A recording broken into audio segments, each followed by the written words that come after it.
was actually walking out here, somebody sent me a photo of a CNN headline about what happened in Minneapolis. And this is the headline. I'm just going to read it.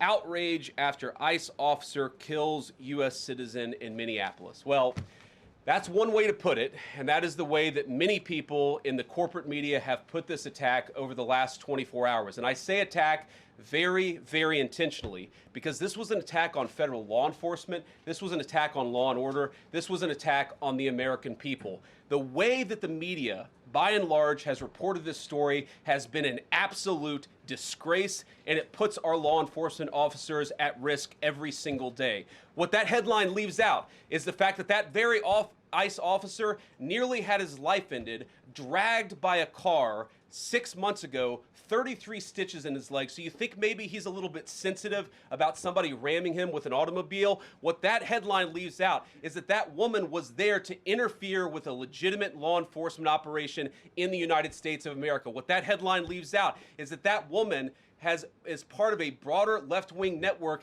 to attack, to dox, to assault, and to make it impossible for our ICE officers to do their job. If the media wants to tell the truth, they ought to tell the truth that a group of left-wing radicals have been working tirelessly, sometimes using domestic terror techniques to try to make it impossible for the President of the United States to do what the American people elected him to do, which is enforce our immigration laws. The President stands with ICE, I stand with ICE, we stand with all of our law enforcement officers.